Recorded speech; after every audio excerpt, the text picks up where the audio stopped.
Vous le connaissez en roi de la vanne, toujours le verbe haut. Aujourd'hui, Redouane Bougueraba se dévoile tout en pudeur sur à la fois son rôle de fils, bien sûr, de frère, de papa, de 2 filles, et puis la responsabilité qu'il tient auprès de ses parents. Un papa vieillissant et fragile de 85 ans. Tout ça, c'est dans Génération, le podcast. Insensible. Oui, mais on le voit pas parce qu'il y a l'armure. Je sais pas si t'es meilleur fils. Je leur ai fait du mal. Avec le recul, tu rends ton fils, il est en sang. Et chez ma famille, je veux leur prouver que je vais réussir à l'étranger. Je peux pas. Je me suis retrouvé à frauder l'Eurostar et je me suis retrouvé dans des vraies galères.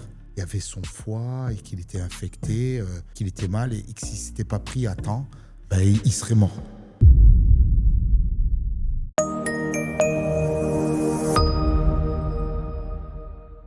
Salut Redouane. Salut Nathalie. Redouane Bougueraba, merci d'avoir accepté mon invitation et merci d'être dans Génération, le podcast, pour parler famille, liens, racines, transmission. C'est vrai qu'on s'est rencontrés il n'y a pas longtemps sur un plateau télé, tu es venu aussi en aparté.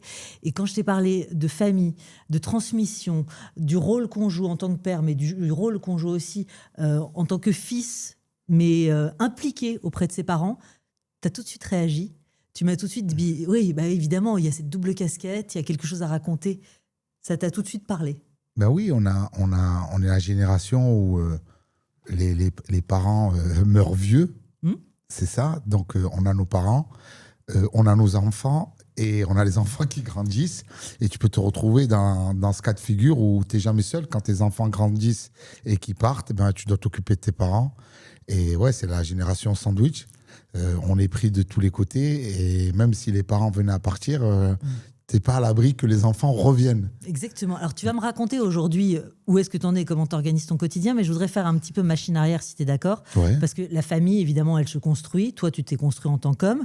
La construction, les premiers pas, c'est d'abord dans le quartier du Panier, à Marseille, évidemment. Si tu devais me décrire ta famille en 3-4 mots. On a une famille... Au démarrage. Famille nombreuse, classe moyenne plus, parce que mes parents, ils sont super bien occupés de nous. Mon père, il avait un bar, du coup, il avait de l'argent. Et on est très solidaires des uns des autres. Donc, dès qu'on a besoin de l'autre, on appelle un frère ou un autre. Tu vois, on dit famille nombreuse, famille heureuse. 5 frères, une sœur. Voilà, moi, je sais que maintenant que j'ai des enfants, je me dis, mais comment elle a fait ma mère? Et avec le recul, je me souviens qu'elle a été assistée par ses grands-enfants. Donc, elle a éduqué les grands. Ouais. Et on s'est transmis ça. Les grands, chacun s'élève un peu. On est devenus la nounou des petits. On est devenus les gardiens de nos frères. Ouais. On va y revenir à la fratrie parce qu'évidemment, c'est ce qui t'a construit naturellement. C'est comment un dimanche, j'allais dire, typique chez les Bougueraba quand t'es gosse? C'était super sympa. C'était jour de douche. C'est-à-dire jour de douche? On était lavés. Parce que c'était la rentrée de l'école le lundi. Donc le dimanche, on était lavés. Récuré. On regardait la télé et tu avais le film TF1. Le film du soir. Le film du soir. On regardait le film du soir. Donc là, toute la famille, en quelque sorte, regardait, sur le canapé. Les plus petits, ils allaient se coucher avant. Et moi, je faisais partie des grands, mais je me couchais parmi les premiers parce que dès que je m'endormais, mon père me disait « Ah, t'es fatigué, tu vas dormir. » Donc, et j'étais puni parce que j'ai ce super pouvoir de... Je ferme les yeux, je m'endors. Ah, génial. Donc, tu me mets devant un film. Maintenant, là, je m'allonge, tu me mets un film, je m'endors dans le générique. Donc, tu récupères très facilement. Ouais, je récupère super facilement, mais je m'endors. Je suis le premier à m'endormir. Donc, les films du dimanche, je les ai jamais vus. Il y avait cette frustration dans les cours d'école le lundi. Ouais, c'était génial le film. En fait, je me suis endormi. Donc, j'ai toujours été exclu de ce rendez-vous du dimanche soir. Ce rendez-vous de la cour de récré du film du dimanche. Et quand ton papa il te dit aller au dodo dimanche soir, parce que tu fermes les yeux. Tu vas dans ta chambre, tu vas récupérer. Ouais. T'as pas le choix. Ça m'amène à te poser la question de l'ambiance à la maison. Parents sévères, rigoureux, tendres, rigolent. Tendre, rigoureux. Je sais que on s'est tapé pas mal de fou rire à table avec les frères et sœurs. Le repas, c'est un moment important et qu'on ne devait pas rigoler à table. Et celui qui rigolait était puni. Donc, on avait ce truc de l'ol qui ressort. Déjà dans le sang. Déjà dans le sang. Donc, on ne devait pas éclater de rire et ça faisait des grimaces, ça faisait tout pour faire rire. Ouais. Donc, parce que c'est le moment où on mange, il y a un repas qui est préparé, mon père s'est pris la tête, ma mère s'est pris la tête, et que mon père, il ne voulait pas que ça éclate de rire Ouais. Ça, il y On avait respecte ce moment. Et c'est un moment, le moment du repas, c'était sérieux. Presque sacré. Et nous, on se faisait tout pour se faire rire. Hein. Ouais. Mais vous faites tout pour vous faire rire, ça vient pas de nulle part. Ce rire, il est issu de qui? Papa, maman? Il y a quelque chose dans les gènes déjà? Peut-être les deux. Les parents sont très très drôles. Il y a un sens de la répartie qui est inné. Et je sais que mon père, il a des punchlines. Ma mère, elle a des punchlines. Mon père, depuis petit, disait grâce à Dieu, la misère ne nous a jamais quittés. Donc c'est une punchline qu'il utilise souvent. Et quand j'ai fait l'Olympia et que ça a commencé à marcher pour moi, il me dit ouais, je crois que je ne vais plus la dire, la phrase. Ouais. Je crois que tu as réussi à te sauver de la misère. Mais il dit la misère nous a jamais quittés avec ironie, mais Oui, avec un fond de réalité, parce que tu dis classe moyenne plus. Non, mais donc... ça va. On avait une voiture, il avait une BMW, il venait chercher à l'école. Oui. J'étais dans une école privée. Je ne vais pas te dire, j'ouvrais le frigo, ma mère faisait les courses. Elle allait en supermarché, on avait les yaourts, il y avait les options. Ben exactement. Ouais. Il n'y avait pas, je ne vais pas te faire le sketch, ma mère, elle nous achetait la pâte à tartiner, pas la vraie. Non, il y avait le Nutella. Je ne vais pas mentir, on a tartiné. Vous avez tartiné. Et alors, toi, du 25 ans d'expérience, quand il y avait la pub avec les deux noisettes. Toi, tu tartines beaucoup, j'allais dire en humour et en facétie, en comportement. Quel genre de gosse tu es à ce moment-là? J'étais très turbulent, extraverti. Je faisais beaucoup d'accidents, en fait. C'est-à-dire des accidents? Je suis tombé à vélo, au foot. Chaque fois, je m'éclatais la tête, des points de suture. J'étais abonné au service des urgences à Marseille, à la Timone. Donc, mon frère me disait toujours, à chaque fois que je rentrais à la maison en sang, je disais, papa, il est là. Parce que mon père, il avait la voiture, le permis, et c'est lui qui m'amenait aux urgences. Donc, à chaque fois que je rentrais, c'était un stress pour mes parents.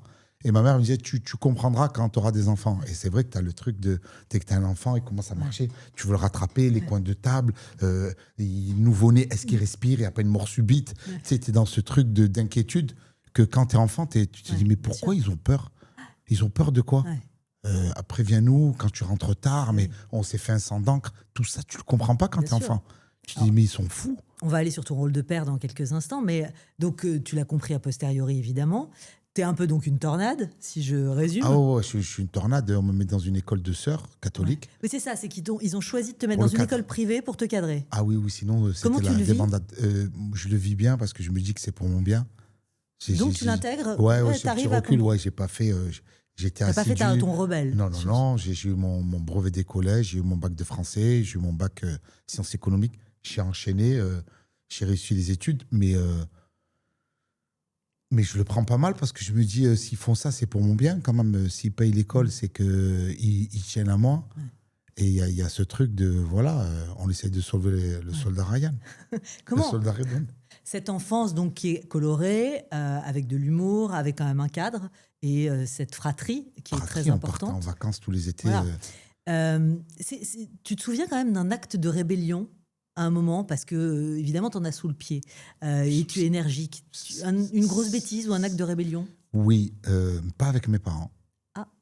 Pas avec mes parents, mais je sais qu'il y a eu un 14 juillet où je me suis retrouvé avec des feux d'artifice. C'était un lance-boule. Ouais. J'avais un lance-boule et je tirais le lance-boule. Il y a un mec qui essaie de me faire arrêter, c'est interdit sur le Vieux-Port. Et le mec essaie de me tirer le bras et moi je suis en train de le tirer. Et je me retourne, c'était un policier en uniforme qui essayait de m'arrêter. Et je me dis, waouh, qu'est-ce qui se passe?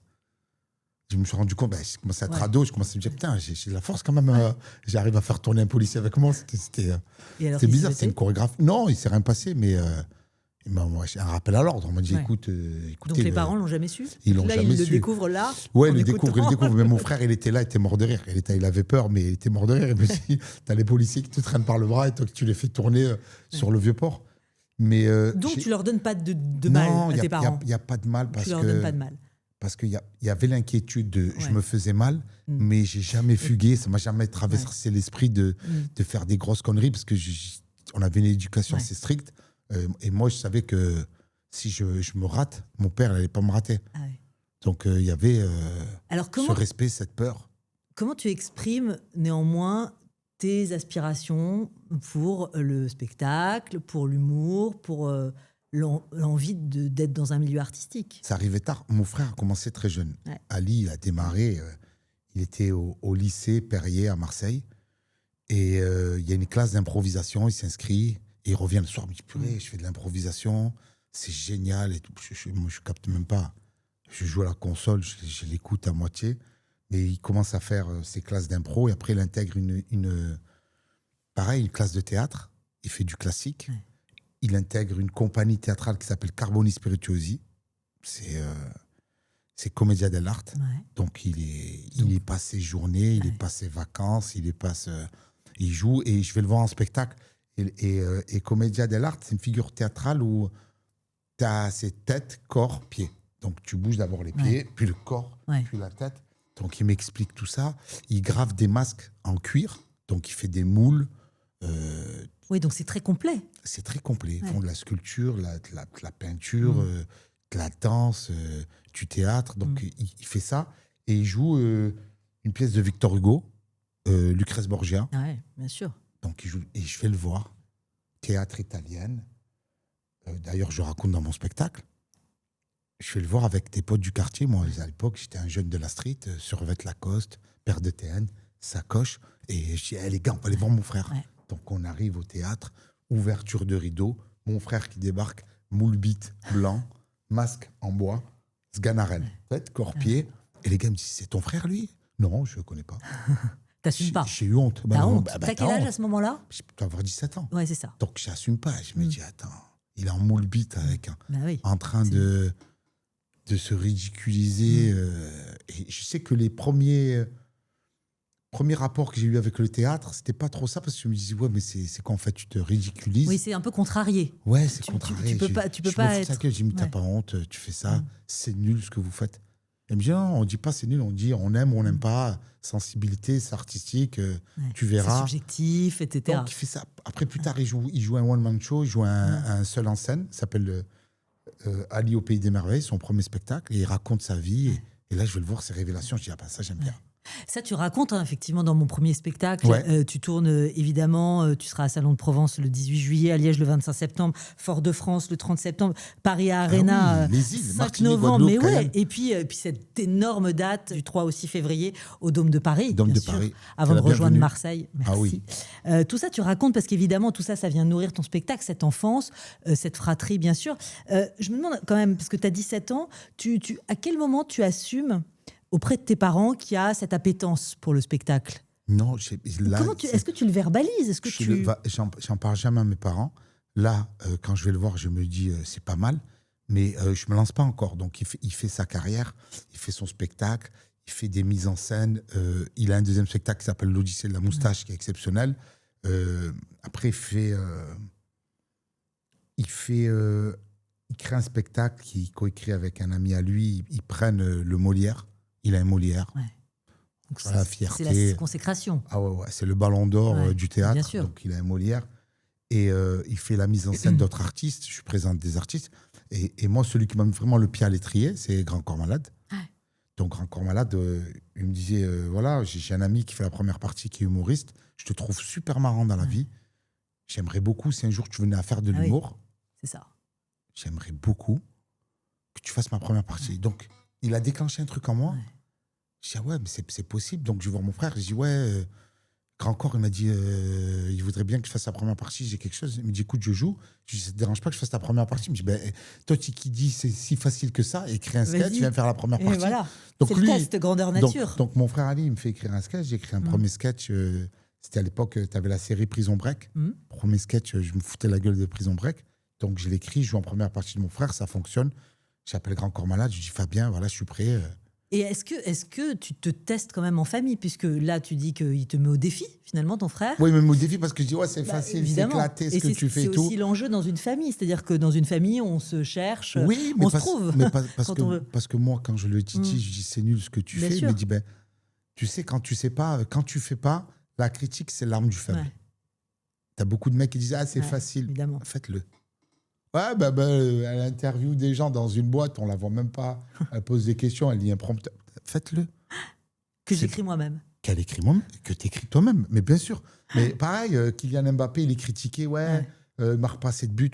Mais faites-le. Il y a ce truc de. Donc il te chauffe. Tes frères te chauffent. Il me chauffe, mais lui, il sait pas que je vais aller au bout. Et oui. Et est-ce que tes parents deviennent un public. Est-ce que là, quand même, ça commence à se passer? Toujours pas. Personne ne sait. On est toujours dans Je fais sa première partie, je monte sur scène, je suis au théâtre de l'Antidote à Marseille, je joue, ça marche, je vois les gens rire, je sors de là et je dis waouh, c'est bien. Parce que l'adrénaline que ça provoque en toi, de faire rire une salle de 200 personnes, les gens rigolent, même si ce n'est pas ton public, tu te dis waouh, je suis capable de faire rire 200 personnes que je ne connais pas. Ah, c'est un super pouvoir. Et là, tu te rends compte de ton super pouvoir. Tu reviens le lendemain, ça se passe très mal. Ah oui, ça se passe très mal. La douche froide. Douche froide, pourquoi? Parce qu'il y a l'excès de confiance. La première, tu as une adrénaline, c'est ta première fois. Tu ne sais pas ce qu'il y a, tu es pris par le stress, la concentration, donc tu fais tout bien. La deuxième, tu as la relâche. C'est ça de faire rire, c'est facile. Et tu arrives et tu relâches tellement que tu es nul. Et du coup, il me dit, c'est le théâtre vivant, c'est jamais les mêmes gens, tu n'es jamais la même personne. Il faut retravailler tous les jours pour retrouver ce que tu as eu la première fois. Donc, tu recherches cette première fois, cette drogue du public. Une fois que je l'ai eu, j'appelle le Fabien Grand Corps Malade, il me dit, viens faire l'espace Julien. Et c'est magnifique parce que il me dit 1000 personnes. Ma 5e scène, je joue devant 1000 personnes. Et je suis comme un fou. Donc, j'appelle Fabien, je dis, je suis prêt. Il me dit, ouais, il n'y a pas de problème, tu vas faire... Il me rappelle 5 minutes plus tard. Il me dit, ah, un problème. Je dis, qu'est-ce qu'il y a? Il me dit, il y a mon producteur et le directeur de tournée de l'époque qui ne veulent pas que tu fasses sa première partie. Je dis, mais pourquoi? Horrible. En plus, le producteur, c'est mon ami. Mais je ne leur en veux pas parce que ils se sont dit... Ils ont peur parce qu'ils disent, Redouane, il ne va pas les faire rire. S'il ne les fait pas rire, il va plomber le public. Il ne chauffe pas pour Fabien, pour Grand Corps Malade, évidemment. S'il plombe le public, Fabien... il va être mal, ça va l'affecter. Redouane, c'est son ami, ça va l'affecter. Et on va avoir un show de merde. Pourquoi? Parce que nous, on n'a pas protégé notre artiste. Comment tu le vis? C'est une vraie déception. Je le vis mal parce que je me dis, ah, les enfoirés, ils veulent pas que je joue. Tu le prends personnellement. Tu n'as pas le recul de te dire, non, ils pensaient à protéger leurs petits intérêts, entre guillemets. Donc, je me dis, waouh. Et Fabien me dit, alors? Je dis, alors quoi? Il me dit, si tu fais pas rire, ça va t'affecter? Et je dis, mais moi, si je les fais pas rire, je me coupe les couilles avec une fourchette en plastique et je me fais un casque pour l'iPod. Il me dit, c'est bon, tu fais la première partie. Donc lui... Ah oui, donc il te soutient. Il me soutient. Il te soutient. Et alors, c'est que les mecs, les producteurs, c'est 2 producteurs qui ont du talent, qui ont fait leur carrière. Qui connaissent le métier. Ils ne savent pas que moi, ça, je le sais. Tu vois, j'en ai eu pas longtemps en discussion. J'ai dit, vous êtes des crapules quand même, avec le recul. Ça bégaye là. Non, mais parce que... Ça se passe super bien. Fabien me fait faire ses tournées, il m'amène de partout. Et je travaille. Après, c'est pas le même public. Bien sûr. Tu sais, t'arrives, c'est le public de Fabien, c'est de la poésie, c'est du texte, c'est du slam. Toi, t'arrives avec des sketchs, Marseille, tu cries fort. Les gens, des fois, ils sont pas préparés. Donc, ça a pris du temps, mais ça a été très formateur. Mais donc, t'as quoi? T'as quel âge, là? Là, c'est 2010, tu comptes. Donc, il y a 16 ans? Il y a 16 ans. OK. Donc, ça nous amène à quel âge? Laisse-moi faire le calcul rapidement. Je ne suis pas sûre d'y arriver. Mais ton choix d'études à ce moment-là, ton avenir, ton destin, quel est-il? Qu'est-ce que tes parents attendent de toi? C'était 32. Mes parents, ils sont super inquiets. Ils sont inquiets pour tout le monde. Ils ne savent pas où on va. Ils ne savent pas ce qu'on fait. Tu n'as pas de métier? Il n'y a pas de métier. J'ai bossé à droite, à gauche. J'ai bricolé. J'avais un taxiphone. J'avais un cybercafé. Ils te mettent la pression? Il n'y a aucune pression. Tu sais, ma mère, elle est super cool. Il y a aucune pression. Elle est inquiète, mais elle ne te met pas la pression? Elle est pas inquiète parce que, tu vois, eux, ils veulent qu'on soit en bonne santé. C'est tout. D'accord. Mon père, il est inquiété parce qu'il faisait la blague, la misère nous a jamais quittés. Et il nous disait, vous allez finir à la rue des Forbins. C'est quoi cette rue? C'est une très belle vanne. Rue des Forbins à Marseille. Ouais, pour ceux qui ne connaissent pas. Et c'est accueil de nuit pour SDF. Ah oui. Ça, tu dirais que finalement, cette blague comme ça, c'est... mais ça met la pression. C'est un petit refrain, effectivement. Comme à la rue des Forbins, on en rigole. Après. Mais après, mais sur le coup, quand tu passes devant rue des Forbins et que tu vois une queue de 300 SDF qui veulent dormir et que tu as peut-être que 100 personnes qui peuvent dormir et qu'à la fin, ils ferment l'accueil de nuit parce qu'il n'y a pas assez de place pour tout le monde. Est-ce que ça, typiquement, ces petites phrases-là que te répètent tes parents... Non, mais est-ce que c'est pas un bagage finalement précieux? C'est précieux parce que c'est un déclic. Tu te dis, ouais, je ne vais pas finir comme ça. Parce que je vois la manière dont tu t'en rappelles. Ah ouais, moi je me rappelle très bien. Franc, Je me rappelle très bien. N'importe quel de mes frères, tu dis rue des Fourbains, ils éclatent de rire. On appelle Ali, Hichem, Hakim, qui sont réalisateurs, acteurs, metteurs en scène. Tu dis rue des Fourbains, ils s'éclatent de rire. Donc, est-ce que tu dirais que c'est ce qui t'ont transmis de plus précieux, ces petits messages Oui, ça, c'est entre des deux ou messages autre chose de faites attention, les valeurs du travail, de devenir incontournable, de travailler plus que les autres pour réussir. Je sais que ma mère est toujours dans la compétition quand on était enfant. Elle avait des copines, elle me disait, regarde, le fils de lui, il est avocat, le fils de lui, il est docteur. Pendant des années, on était placés en dessous de regarder. Et c'est beaucoup dans les familles méditerranéennes, ce truc de comparaison. Regarde tes cousins, l'autre il est docteur, l'autre il est chirurgien, l'autre regarde, il fait Sciences Po, vous faites quoi? Vous vous amusez, vous faites des blagues. Tu vois, il y a ce truc.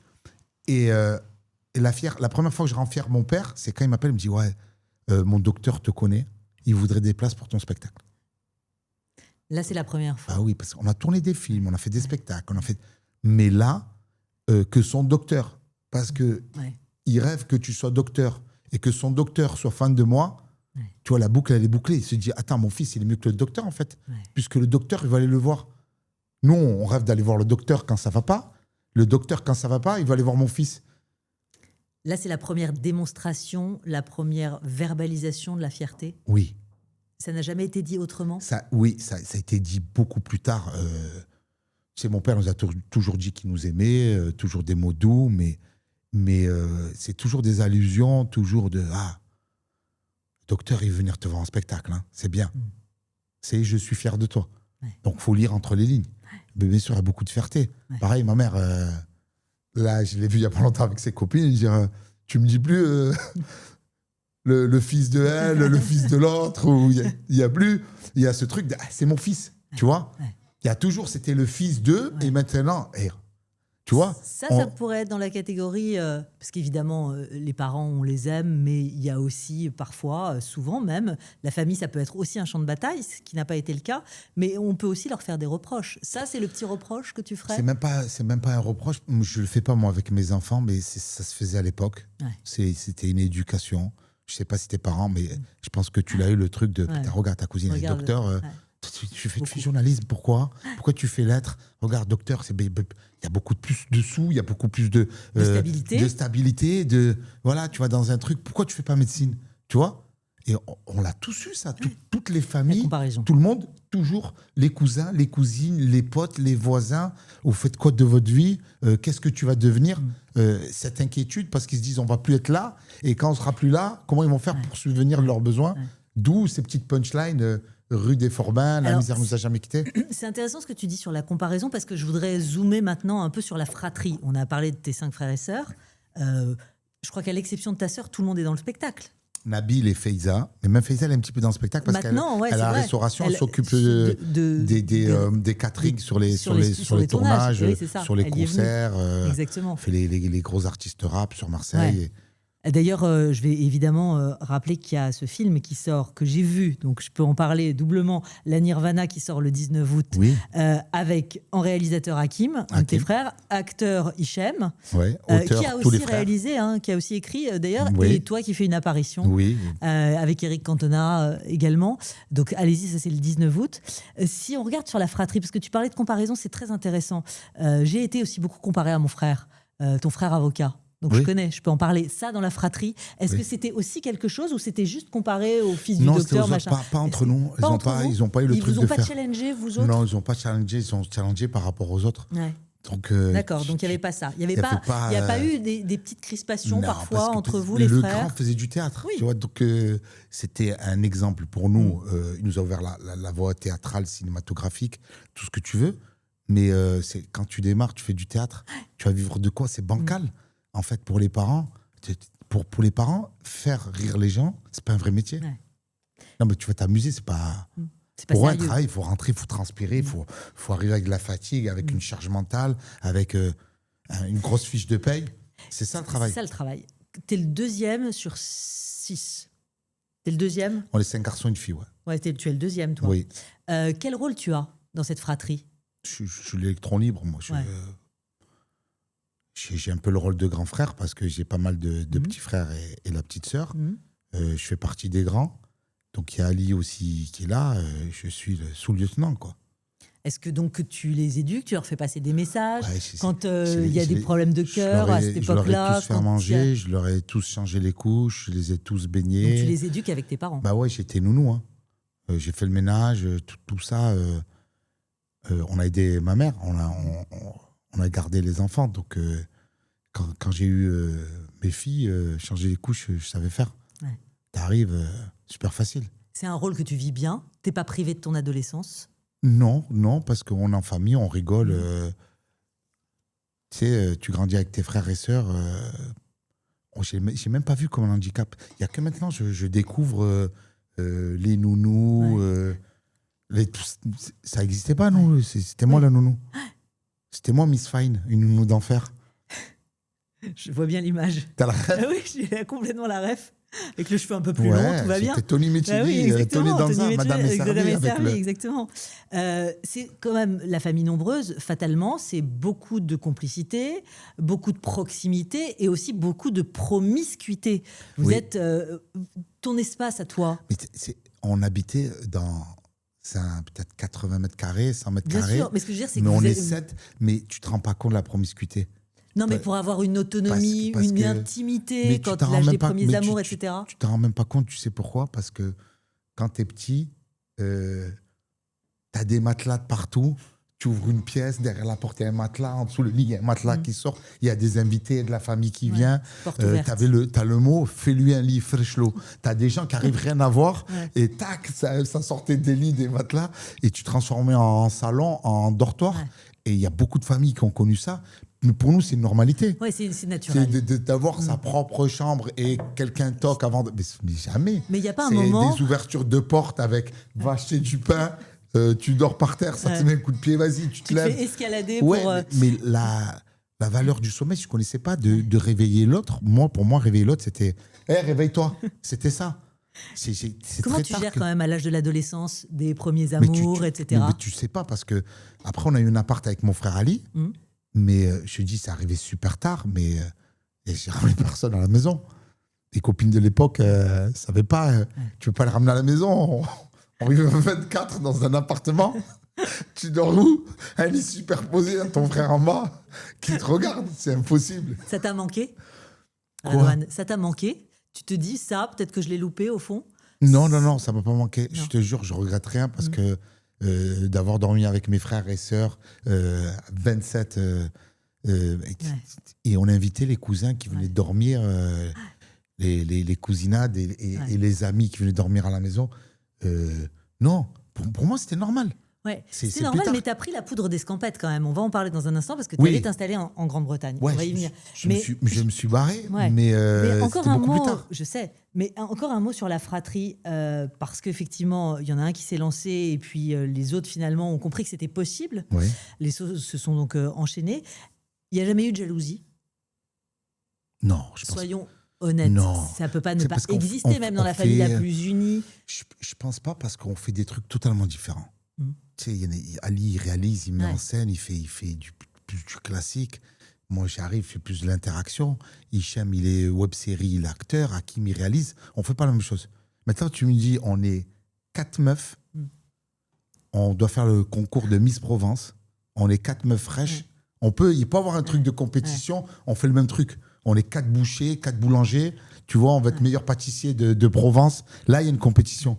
Mais on est chacun dans notre domaine. On se bat dans l'artistique. Ouais. Et Hicham, jusqu'à il n'y a pas longtemps, il ne se faisait pas appeler Bougaraba. Ouais. Il se faisait appeler Boogie. Parce que j'ai mes frères, ils sont en train de réussir. Je vais me faire mon propre nom. Ouais. Et lui, il a démarré très fort sur Internet. Il a démarré très fort sur Internet. Ouais. Et il n'y a que pas longtemps qu'il met Bougaraba. Ouais. Il y en a même plein, ils me disent c'est pas ton frère, c'est pas vrai, alors que c'est mes frères. C'est quand même une sorte de miracle, non? Que tout le monde, chacun ait réussi dans les membres de cette famille, en tout cas dans la fratrie, à trouver sa place avec vraiment son style, comme tu l'as précisé, son ADN propre, sans se marcher sur les pieds. Réalisateur, acteur, ça marche justement parce qu'on ne s'est pas recopié et on sait pas, chacun son propre style, on ne s'est pas recopié et on ne s'est pas jalousé. Ouais. On ne s'est pas mis de bâton dans les roues parce qu'on ne fait pas la même chose. Ouais. On a été plus dans ce truc venez chacun, il réussit de son côté. Et si on peut se retrouver sur un projet tous ensemble pour bosser, et c'est ce qu'on fait sur certains projets. C'est ce que vous faites, effectivement. On est plus dans une dynamique d'entraide, de chacun, on lui donne une blague, une vanne, un truc sur son projet, de s'entraider que de se tirer « je vais être mieux que lui ». Est-ce qu'il y a un truc un peu clanique maintenant chez vous ou vous ouvrez quand même? C'est ouvert? On est ouvert. On travaille avec plein de comédiens. Tu regardes là, dans le film La Nirvana, je fais une apparition, mais les rôles principaux, c'est Hichem, bon, c'est mon frère, Eric Cantona, JP, Emma Smet, et t'as Ariles, et t'as des acteurs comme ça avec qui on tourne à chaque fois. Il y a Moussa Maskri. On a plein d'acteurs avec qui on travaille, qui font pas partie de notre famille et qu'on adore. En revanche, sur la photo de famille, quand il en manque un, la photo de famille... Là, je suis fier parce qu'il n'y a pas longtemps, on a fait la photo de famille, et je vais te la montrer, avec toute la famille. Je veux bien, ouais. Ça veut dire les parents, tous les frères et sœurs et tous les petits-enfants. Donc 3 générations. 3 générations. Au complet. Au complet. Donc quand il en manque un... Il manquait personne là. C'était les 1 an du fils d'Hichem. Et il y avait tout le monde. On a fait la photo, que les Bougueraba. Donc tu as une photo et on n'a jamais réussi à faire ça parce qu'à chaque anniversaire, toujours il manque soit les filles d'Ali, soit les fils d'Hakim, soit les filles de Faiza, soit mes filles à moi. Et là, on avait tout le monde. Donc on a fait la photo, c'était il n'y a pas longtemps. Je prends l'histoire de la photo de famille un peu comme une métaphore, mais je veux dire, quand il y en a un qui est bancal, est-ce que tout le monde est bancal? Non, parce que quand il y en a un qui est bancal, on essaie de l'aider. Et s'il est bancal, les autres, ils essayent de faire au mieux. Tu vois, ça marche pour Hichem. Je suis bancal. C'est à moi de travailler pour plus être bancal. Donc le truc, c'est je ne vais pas lui rajouter mes fardeaux. Je préfère qu'il brille de son côté. Et dès que j'arrive à son niveau... Est-ce qu'il y a eu des malentendus? Et comment on les règle chez vous? Malentendus, les ratés, ça arrive dans toutes les familles. Ça crie. C'est-à-dire? Ouais, ça crie fort. Déjà, on parle fort, mais en décibels, tu as l'impression qu'on s'entretue, ça crie. Ça crie, Hakim, ça crie, moi, ça crie, Hichem, il crie, Faiza, elle crie, Yakali, il est posé, mais ça porte la voix. Ouais. Ça crie et ça se dégonfle dans la minute d'après, ou ça crie et ça peut traîner au point de ne pas se parler pendant, je sais pas. Non, ça dure pas. Tout le monde se parle. Ça peut se faire la tête un petit moment, mais ça dure pas. Il n'y a jamais eu d'embrouille? Non, il y a pas... Sérieuse? Il n'y a pas d'embrouille sérieuse. Il y a des petits... Couacs? Des couacs de famille, mais il n'y a jamais eu d'embrouille. On ne se parle plus, tu n'es plus mon frère. Ouais. Ça, c'est jamais arrivé. Non, c'est jamais arrivé. Alors, donc, tu es un fils, évidemment. Tu es un frère, mais tu es aussi un père de famille, un mari, 2 filles. A priori, on se dit, voilà, il a grandi dans le quartier du Panier à Marseille. Première fois fouler les scènes là-bas, etc. Évidemment, le Vélodrome et j'en passe. Le succès là-bas est incontestable, incontesté. Tu es vraiment le patron, d'une certaine manière, de Marseille. Et pour autant, en 2012...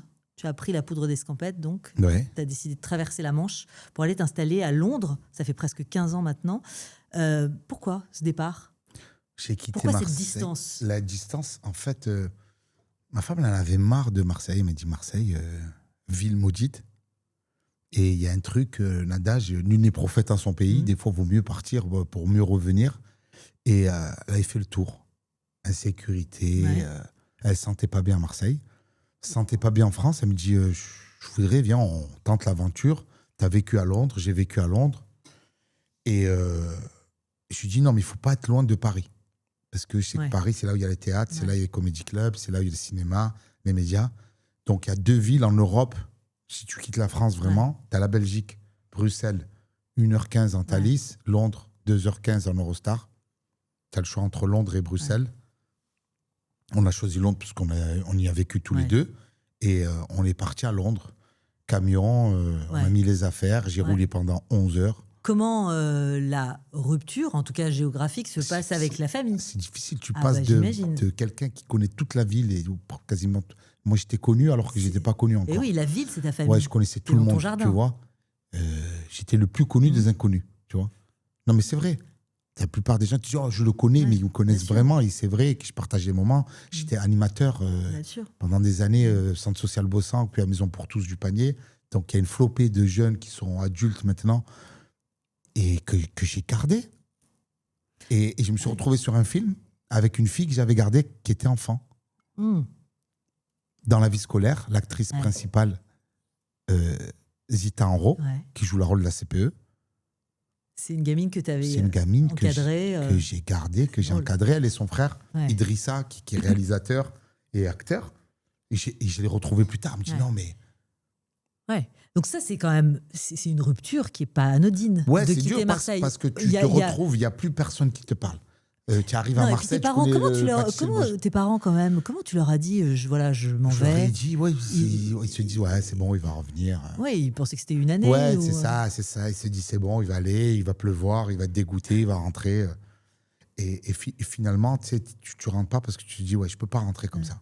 Mais ça n'a pas été un déchirement, quand même? C'est un déchirement, mais c'est très formateur. Ouais. C'est très formateur. J'étais arrivé là-bas, j'étais sur le canapé. J'étais dans un état de déprime, mais tu sais pas que t'es en déprime. Tu fais une dépression quand tu arrives là-bas. Ouais, je fais une dépression, mais tu t'en rends pas compte. Vous êtes en galère tous les deux. Et tu fais galère financière, galère de tout. Et tu peux pas dire, tu pars pour réussir. Et tu peux pas appeler pour dire, non, mais en fait, j'ai pas réussi, je galère. Comment ça se passe? Tu mens? Ouais, ça se passe super bien, tout va bien. Tu dis pas que ça va pas. Pourquoi? Il n'y avait pas de billet retour possible? C'est quoi? C'est l'ego? Non, bien sûr. C'est l'ego. Le billet retour, c'est l'ego. C'est pour ça que je dis pas de billet retour. Tu pars, tu te dis, j'ai ma famille, je veux leur prouver que je vais réussir à l'étranger. Je peux pas. Donc, on va passer par des moments difficiles. Les moments difficiles, ça fait des hommes forts. Donc, c'est ce qui s'est passé. Moment très difficile. J'ai fait livreur de pizza dans des restos. J'ai fait plein de petits boulots. Je me suis éclaté la gueule. Je retournais travailler sur Paris. J'avais même pas l'argent. J'ai acheté des billets deuxième main, troc de train. Et oui, pour essayer quand même de faire des allers-retours. On paye pas cher. Des fois, les billets étaient déjà utilisés. Les mecs les vendaient plusieurs fois. Je me suis retrouvé à frauder l'Eurostar. Et je me suis retrouvé dans des vraies galères. Et donc, tu craques moralement? Il y a cette dépression? Non, je craque pas moralement parce que... Ça se traduit comment, alors? Tu sais pas que tu es en déprime. Quand tu déprimes, tu sais pas. C'est pas une application, tu reçois, vous êtes en déprime. Non, mais souvent, tu as du mal. Tu es un peu comme une enclume chez toi. Ouais, tu bougeais pas, mais je savais pas que c'était la déprime. J'étais à la maison, je regardais des trucs, je grossissais, je regardais la télé, je faisais rien, je bossais pas, je pensais que tout allait bien. Et il y a eu un déclic en 2019, c'est la naissance de Donia. Ouais. Ton aînée? Non, la cadette. La grande, elle est née en... Ah bah oui, bah évidemment, pardonne-moi. 2019, bah oui, la grande, elle est née en 2007. La grande, la petite, quand elle est née, et là, tu te dis, là, je peux pas. Fini les fraudes Eurostar, il faut payer les études, il faut payer les couches, il faut payer le lait, il faut la mettre dans une... Et inconsciemment, ça m'a mis dans un mood de travail que j'avais la grinta. C'est comme les joueurs de foot, tu te dis, je vais rien lâcher. Niaque, je montais sur scène, je me disais, c'est ma dernière scène, si je ne devais pas rire, ma fille, elle meurt. Tu vois, donc... Donc là, c'est vraiment le réveil, la prise en main? Ah ouais, la prise en main de 2019, mais c'est inconscient. Mais Covid ou pas Covid, je faisais des sketchs, je postais sur Internet. Roman, avec qui je partage beaucoup de moments, il me dit, il faut que tu mettes des sketchs. Ton point fort, c'est les improvisations. Il faut que tu envoies des improvisations sur Internet. Je fais l'émission de Mouloud. La Clique, Canal. Avec Roman, parce que c'est passé en Roman Frécinet, hein. Ouais, Roman Frécinet, désolé, je fais name dropping. Ouais, bon, pour Roman. Ok, quel est le rôle de Jennifer à ce moment-là, avant que tu te prennes en main? Comment vous avez vécu ces années ensemble à Londres, en galère? Elle est là pour les mauvais comme pour les bons. Elle est là, elle m'aide, elle me supporte, elle croit. Et ce qui est bien, c'est qu'elle ne m'a jamais dit d'arrêter. C'est ce que j'allais te demander. Je pense que elle t'a pas mis une forme de pression en te disant, bon, écoute, maintenant, stop, t'as joué. La vérité, ça fait des années que tu montes sur scène. Arrive un moment, moi, la musique que j'écoutais beaucoup et qui était vraiment ma hantise, c'était de finir comme dans... Je me voyais déjà. Mon complet bleu, ça fait 30 ans que je le porte. Les blagues ne font rire que moi. Ne jamais faire l'Olympia et te retrouver... Il y a pire que has-been. Parce que si tu es has-been, ça veut dire qu'à un moment de ta vie, tu as été au sommet et que tu as coulé, tu as été has-been. C'est le pire, c'est never been. Après, encore pire, Mr Bean, mais ça n'a rien à voir. Mais le truc de te dire, ça fait des années que tu fais ça et ça prend pas. Et ça prend pas. Donc elle te dit pas, elle te met pas la pression. Elle m'a jamais dit arrête. Elle t'a jamais dit arrête. Elle m'a jamais dit arrête. Mais si tu arrives à en vivre, à remplir un peu le frigo et que tu es heureux, ben continue. Et moi, j'aurais pu faire ça pendant des années, jouer devant 100 personnes et réussir à payer mon loyer et remplir le frigo. Et je ne me voyais pas exploser autant que ça, tu vois. Alors, elle t'encourage. Et toi, tu es comment? Tu es quel genre de compagnon au quotidien pour elle? Je suis, je sais pas, je pense que je suis un compagnon sympa, Oh, drôle, c'est nul, drôle, qui cuisine. Ouais. Non, je Tu pense cuisines, que, c'est vrai? je pense que je suis de bonne compagnie. Ouais, je suis la compagnie créole. La compagnie C'est là, créole. ça, Zouk et moi. Ouais. Non, mais vraiment, je Tu suis mets la là, main à la pâte. je mets la main à la pâte, Ouais. je participe. Aux tâches ménagères? Non. Non. Non. Point trop d'infos. Veut pas. Il n'y a pas, Évidemment. pas de femme de ménage, rien du tout. Plutôt macho, plutôt Ouais, déconstruit. de temps en temps. Écoute, de temps en temps, je fais la vaisselle, mais maintenant on a la vaisselle, Ouais. Ah oui. tu vois. Mais je cuisine, il m'arrive de cuisiner. Et quelle est ta spécialité? Spécialité, Ta douane? les pâtes de l'amour. Les pâtes de l'amour. Les pâtes de l'amour, bien sûr. C'est pourquoi les pâtes de l'amour? Parce que pourquoi tu les manges, pâtes- tu tombes amoureuse. Tu tombes amoureuse. Ouais. Donc Formidable. j'ai fait à personne, j'ai fait qu'à ma femme. Elle m'a dit, j'ai signé une DNA et une clause de confidentialité, et je peux les faire à personne. Non, c'est plat de sauce tomate, basilic, ail, oignon, Formidable. qui passe super bien. Bon. Donc, vous avez 2 filles. 2 filles. Vous avez 2 filles. Toi, tu es sur les routes, beaucoup. Oui. Comment ça se gère, ça? L'éducation de tes enfants et l'absence. Donc, est-ce que absence signifie culpabilité? Ouais, je culpabilise, mais je rentre dès que je peux. Ça m'arrive de rentrer pour 24 heures. Ah oui. Juste pour la récupérer à l'école ou manger avec eux, la coucher, la réveiller le matin, la ramener à l'école et repartir. Donc ça m'arrive de faire des allers-retours. Ça veut dire que donc tu culpabilises? Je culpabilise, mais je rentre assez souvent. Ouais. Dès que je peux, je suis là quand même. Je rate pas toutes les fêtes de fin d'année, je rate pas les rentrées, je rate pas les anniversaires, je rate pas les moments forts où elle a besoin de... Tu es en classe et que tu cherches le regard de ton papa. Ben, pour les deux, à chaque fois qu'il y avait l'assemblée, c'est l'assemblée avec où ça chantait, fin d'année ou trimestrielle. Je suis là. C'était elle. Ils appellent... Dès qu'elle lève je suis là. Je suis là avec le téléphone, premier rang. Je suis présent pour tout ça. Dans Génération, évidemment, on parle de transmission. Toi, tes parents t'ont bercé avec cette valeur travail, avec ces petites phrases qui ressemblaient à de l'humour, mais qui étaient vraiment, qui avaient du fond. Même c'est moteur, bien sûr. Mais c'est moteur parce que tu te dis, bien sûr. Donc toi, vous allez finir comme ça. Bien tu sûr. te dis, on veut pas finir comme ça. Donc toi, tes filles, qu'est-ce que tu leur transmets? Écoute, moi, j'ai beaucoup de joie, beaucoup de rigolade, beaucoup de jeux. Je suis là. Quand je dis, je leur crie jamais dessus, ils sont choqués. Les gens ils disent, comment tu peux pas leur crier dessus? Non, juste le prénom. Ah, le prénom, et le ça prénom, se calme. ouais, parce qu'elles ont des surnoms, Poupouna et Poupine. Et dès que tu entends Donia, Romane, oui. Même pas besoin d'élever la voix. T'as pas besoin de partir dans... Et ça se passe super bien comme ça. Mais toi, tu as fait des bêtises, tu nous l'as dit. Oui. Et tu étais un trublion, tu montais presque sur la table. Je crois que tu dois faire de la psychanalyse. Donc, est-ce que tu tolères une bêtise si... Oui, je suis très, très tolérant. Je tolère les bêtises. C'est mon mot c'est pas grave. Allez, c'est pas grave. Allez, c'est pas grave. Ouais, ça peut casser, donc finalement, ça peut c'est toi qui as le beau rôle. Moi, j'ai le bon rôle. Ah, c'est ça. Moi, j'ai le bon rôle. Tu fais pas les devoirs, tu vérifies pas le quotidien. Mais là, on arrive à un niveau où les petites, elles sont plus fortes que nous en anglais. On est d'accord. En maths aussi. Mais vraiment. Et en maths aussi, de toute façon. Non, pas en maths, mais en anglais. On se fait avoir. On s'est rendu compte que la petite, dès qu'on faisait devoir avec elle, elle était moins forte que quand elle les faisait toute seule. Parce qu'on lui mettait des limites, on lui mettait un cadre. Ouais. Et lorsqu'elle faisait les devoirs toute seule, elle avait des meilleures notes. On est dans une société, et tu l'observes et tu le racontes aussi dans tes spectacles, on oppose beaucoup les sexes aujourd'hui. Comment tu mets en garde, notamment ta fille aînée, comment tu leur apprends à se faire respecter, à parler consentement, à mieux connaître l'autre sexe? Le sujet est sur la table constamment. Écoute, tout ce qui est sexe, c'est... Intimité, intérieur, cuir, tout ça, c'est ma femme. Moi, je discute avec elle... J'essaie de donner mon ressenti, le respect qu'on doit avoir envers elle et qu'elle doit se faire respecter et que je discute beaucoup avec eux. Mais la grande partie, je ne te cache pas, c'est madame. C'est madame. Tu vois, il y a ce côté où j'ai de la pudeur par rapport à ce que j'ai reçu de mes parents, tu vois, et je les vois comme des bébés. tu vois, la grande, quand elle me présente son mec, j'ai envie de l'étrangler, son mec. J'ai envie... Ça y est, il y a eu un amoureux qui a été présenté. Un amoureux, il est venu à Paris. Alors, comment tu l'as vécu? Je lui ai serré la main fort. Je lui ai serré, lui dire, je suis là, t'inquiète pas. Ah ouais. Je vous conseille de regarder le film Taken avec Liam Neeson. Liam Neeson, ouais, monument. Je le retrouverai. Ouais, bonne chance. Mais tu peux pas. Voilà.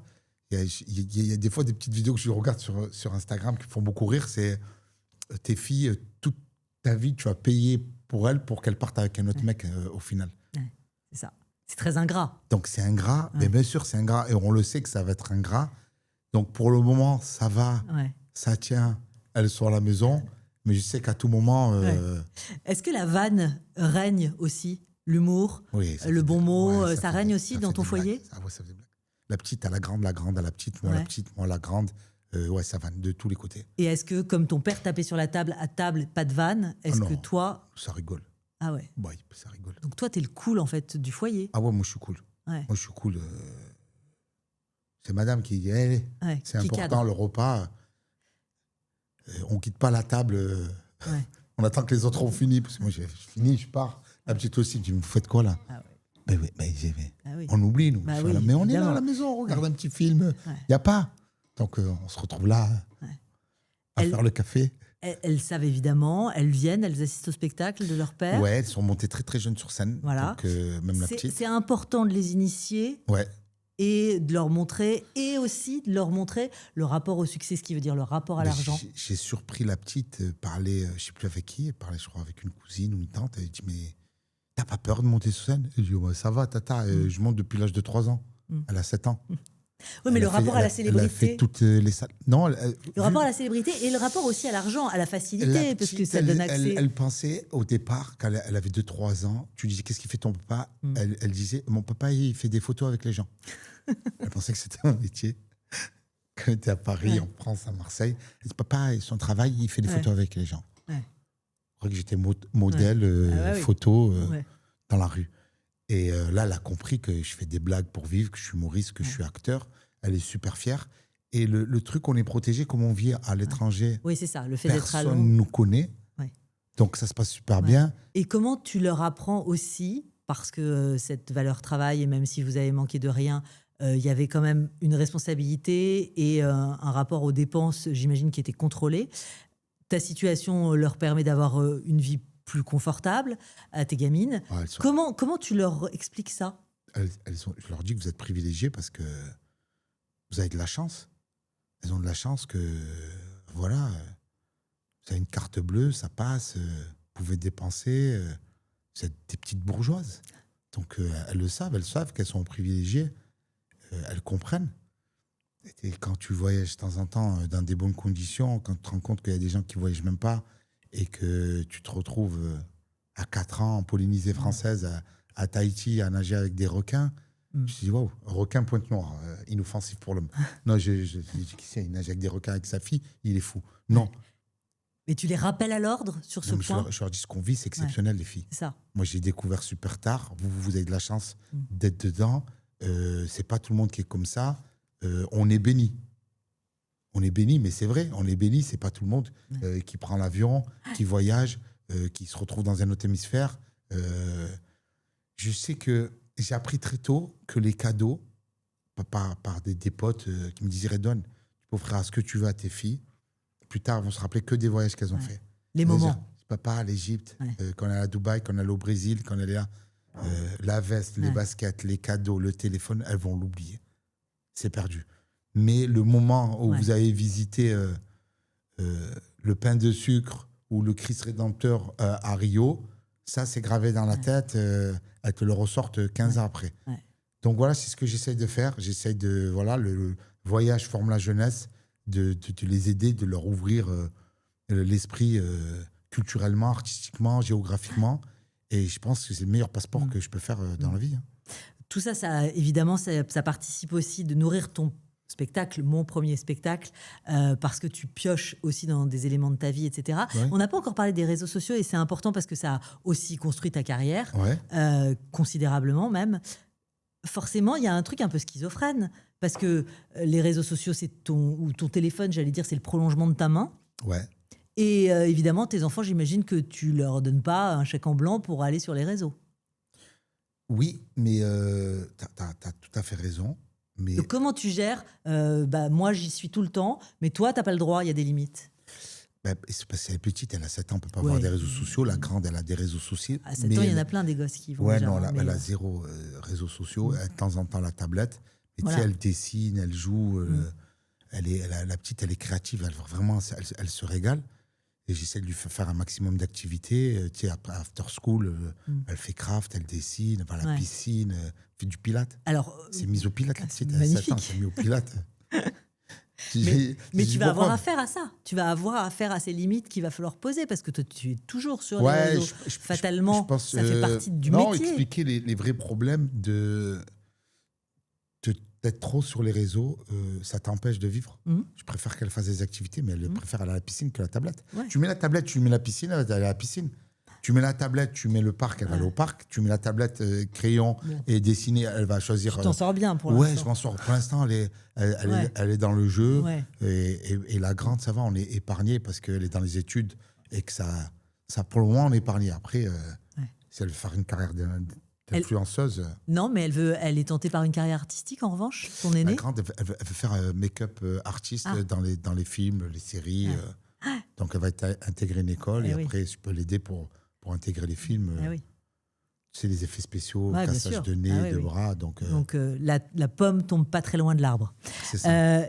Comment tu fais, Redouane, quand ça craque de partout, au boulot, à la maison, quand il y a un trop-plein? Non, je rentre à la maison. Quand je suis en plein craquage, je rentre à la maison. Je joue avec ma fille, la petite, et tout va bien. Ouais. C'est ma recharge, en fait. C'est celle qui te permet de prendre de la distance et en même temps Je rentre à la maison, on me dit, on me parle mal. Va faire le jardin. Je deviens jardinier.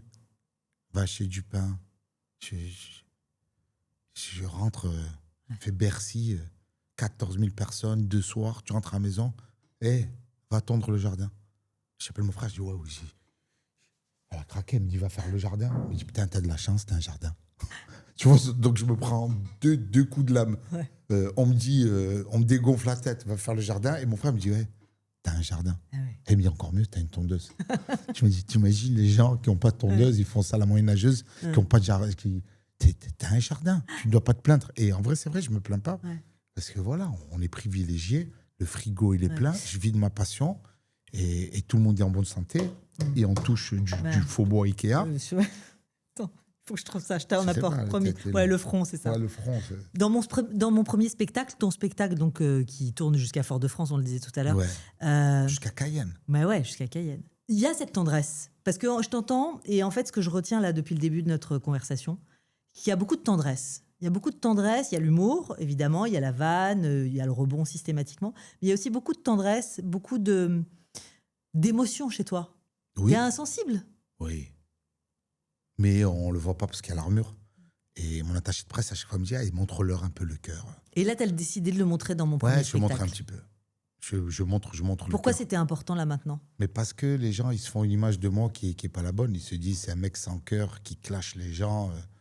Et les gens qui me connaissent, ils sont choqués. Ils disent, ouais, mais on voit le Redouane des réseaux et le Redouane en vrai. Et on voudrait voir le Redouane en vrai.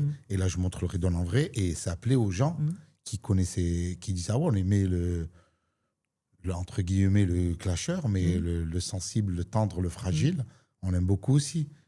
Donc, il pleure, Redouane Bougueraba ? Non, il pleure pas. Ah, il pleure pas. Et il pleure pas. Alors, il est sensible, mais attention, il y a des limites à pas franchir. Non, il pleure pas parce qu'il pleure à l'intérieur. C'est intérieur. Il est sensible, il montre pas parce que j'ai toujours eu cette truc d'image fort. On voit pas pleurer. J'ai jamais vu mon père pleurer. On m'a dit qu'il avait pleuré à mon spectacle quand j'avais fait le stade. Ouais. Le Vélodrome. Ouais, le Vélodrome. Donc il pleure jamais. Pareil, moi. Mais toi, la naissance de tes filles, t'as pas pleuré ? J'ai pas pleuré. J'ai pas pleuré. Mais j'étais ému, j'étais joyeux, j'étais content. Ouais. C'est quoi le plus insupportable quand on partage ta vie ? On va parler maintenant de tes parents et de la manière dont tu joues un rôle auprès d'eux aujourd'hui. C'est quoi le plus insupportable quand tu partages ta vie ?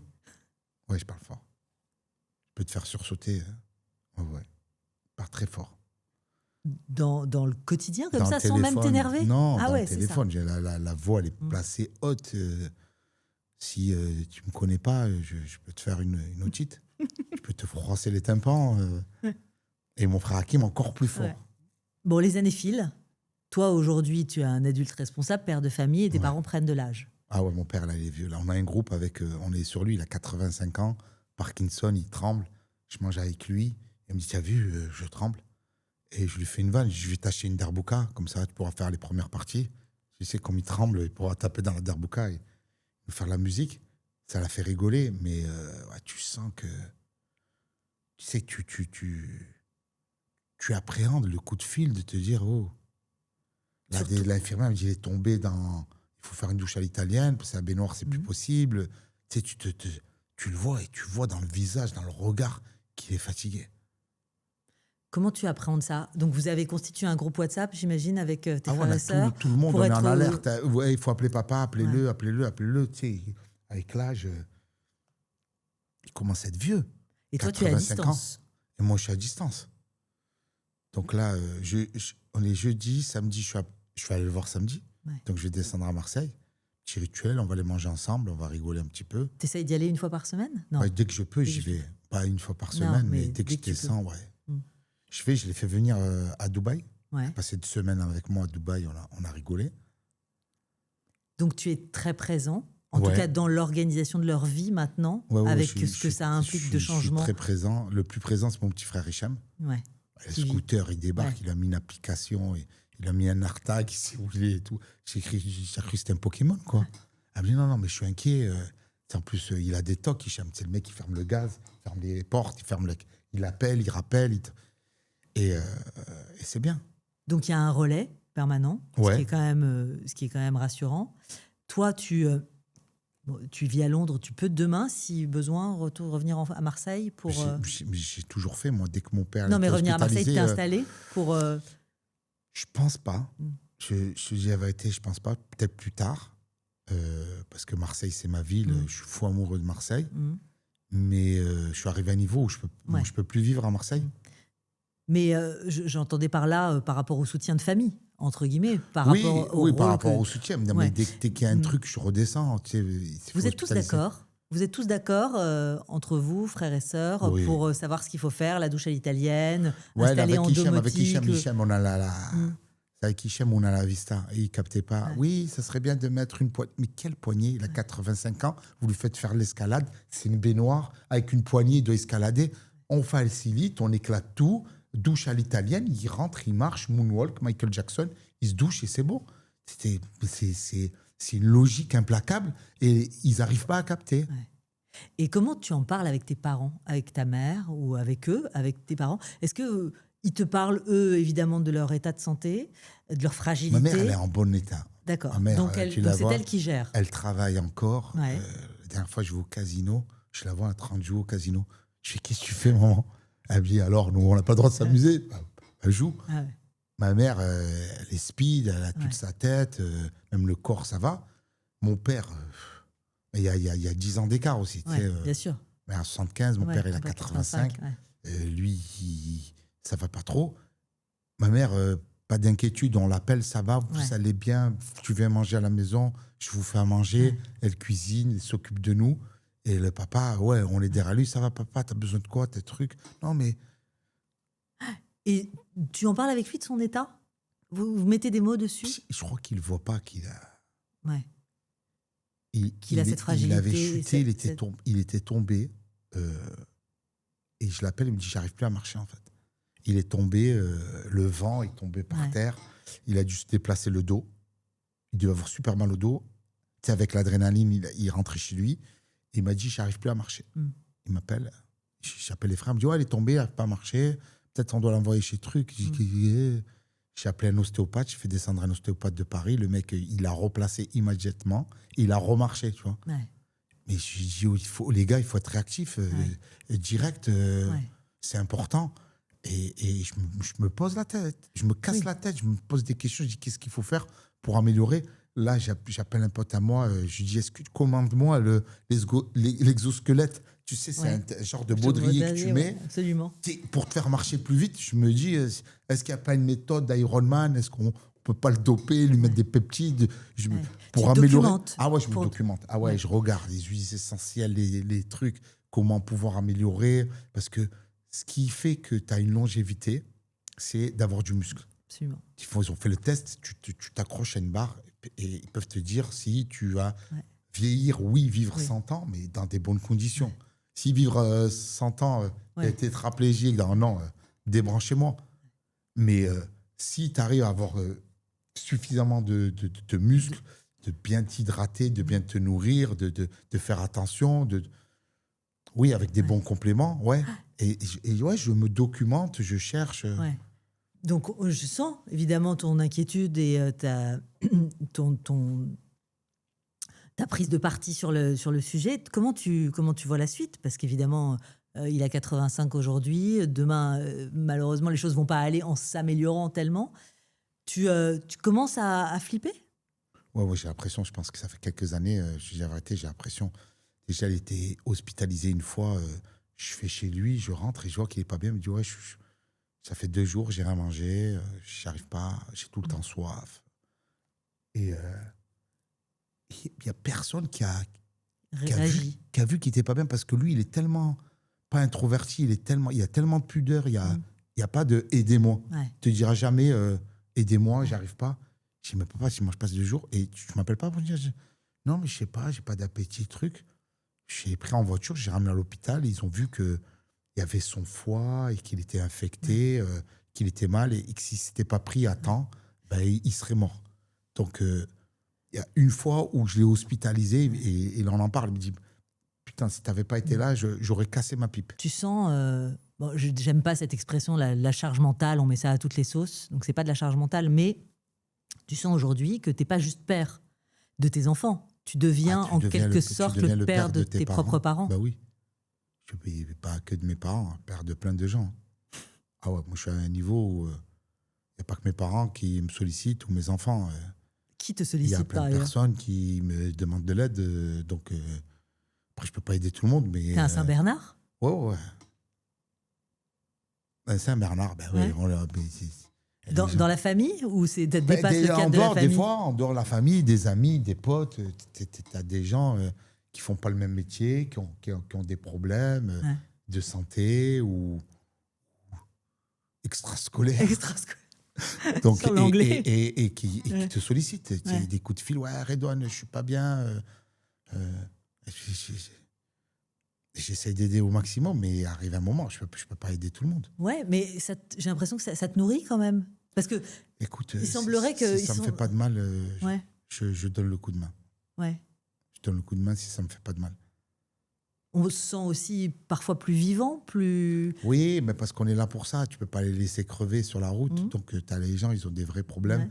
Tu les connais, les mecs, ils arrivent, ils sont au bout du bout. Donc, tu essaies de trouver des solutions pour justement... Comment était au firmament de ta carrière tu seras au Dôme de Marseille aussi, donc dans ton jardin, le 18 février 2027. Ça, c'est un petit peu plus loin. Ouais. Absolument. Comment tu te vois dans quelques années? Fatigué. Oui, parce que tu vis à 3000 à l'heure. Non, franchement, je me vois pareil. Je pense que je vais continuer avec même enthousiasme.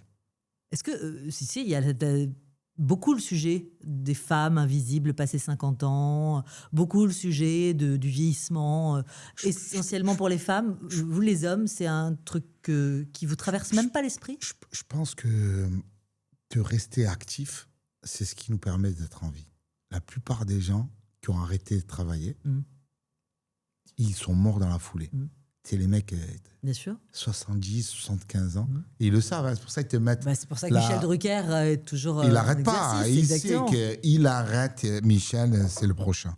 Il n'arrête pas parce qu'il le sait que tu as une raison de te lever le matin, de ne pas lâcher l'affaire, de te dire, ouais, je vais travailler, ça va m'aider à continuer à aider les autres, à soutenir ma famille, mes enfants, mes parents.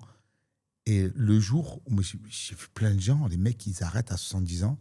2 ans plus tard, le mec, il est mort dans sa maison de vacances. Mais encore faut-il le pouvoir. Il faut le pouvoir de De continuer à travailler. De pouvoir continuer à travailler, exercer ce qu'on Quand faire tu ce vois qu'on que aime. Charles Aznavour, il Ouais. était jusqu'à 94. Donc toi, tu te vois sur scène jusqu'à 94. Mais à côté de la scène, tenir un micro, accompagner, faire le maquillage, tenir la valise, donner des conseils. Ouais. Mais je me faire des films, produire. Ouais. Tu vois, il y a plein de métiers qui font que tu n'es pas derrière la caméra, devant la caméra. Pas Mais derrière, centre scène, à côté. mais tu peux exercer ton métier quand Et même. c'est tout autant jouissif. Tu peux être producteur, produire d'autres artistes et vivre à travers eux, à travers leur regard. Donc les années te font pas peur? Non, ça ne me fait pas peur parce que ça passe. Et plus ça passe, plus c'est mieux et plus c'est bon. Et... Si on revient à l'essence du podcast qui s'appelle Génération, dans tous ces rôles familiaux qu'on a dessinés, évidemment celui de fils, celui de père, d'époux, désormais d'adultes responsables pour ses parents, de frères bien entendu, est-ce que tu es plus grand frère que petit frère? Ah, je suis grand frère. Tu es complètement grand frère. Ouais, je suis grand frère. Est-ce que tu es meilleur fils que meilleur père ou meilleur mari? Je te la refais ou pas? Non, je crois que je suis ex aequo meilleur père, meilleur mari. Et meilleur fils, tu l'as pas dit? Ça vient après alors? Je sais pas si t'es meilleur fils. Je leur ai fait du mal. Avec le recul, tu rentres, ton fils il est en sang. Tu rentres à chaque fois des points de suture. C'est des films d'horreur. Tu vois ton enfant à chaque fois rentrer en sang, une dent pétée, un œil emmoché, le crâne ouvert, les jambes fracturées. T'étais puni pour ça? Mais non, tu veux te punir de quoi? T'es en sang, ils vont pas te frapper. Ça dépend. Attention, si tu te fais mal, je te tue. Ça dépend si c'est toi qui... déjà. Ça dépend si c'est toi qui as l'initiative de la bagarre ou de la bêtise. Donc meilleur fils, je pense pas. D'accord. Donc ex aequo meilleur père, meilleur mari. Ouais. Si tu pouvais réécrire ton histoire familiale, ou si tu devais réécrire ton histoire familiale, qu'est-ce que tu changerais? Absolument rien. On prend tout et tout le monde? Franchement, je sais pas si tu as vu le film L'effet papillon. Ouais. On est super bien. Tout le monde est en bonne santé, entre guillemets. Tout le monde est vivant, tout le monde va bien. Tout le monde s'en tire bien. Et si tu reviens changer un truc, tu fais peut-être un... Ouais. C'est Effet papillon. C'est ça, exactement. Ça peut tout déclencher dans le mauvais sens. Ça peut tout déclencher dans le mauvais sens. Souvent, les gens ils te disent, ouais, tu pouvais parler à toi, adolescent ou jeune. Change rien, continue, tu es dans le bon. Il faut se tromper, il faut tomber par terre pour se relever. Les succès, c'est un enchaînement d'échecs qui vont faire que ça va te construire. Tu n'aurais même pas souhaité que ça arrive plus tôt? Non, je pense que peut-être si c'était arrivé plus tôt, je serais mort dans un accident de voiture à la James Dean ou en moto. Non, ça arrivait au bon moment, j'ai la tête sur les épaules, concentré. Mes filles en profitent. Regarde tes cousins. L'autre, il est docteur, l'autre, il est chirurgien. L'autre, regarde, il fait Sciences Po. Vous faites quoi? Vous vous amusez, vous faites des blagues. Les palais des sports, les stades vélodromes, les zéniths, les arénas, Bercy. Ouais. Donc, ils m'ont vu faire les films. Ouais, c'est la plus grande fierté. Ah ben, c'est la plus grande fierté. Tu fais ça pour rendre fiers tes parents. Et quand tes parents sont trop vieux, tu fais ça pour rendre fiers tes enfants. Bah, super conclusion. Génération. Ouais, génération. Merci Redouane. De rien. Merci.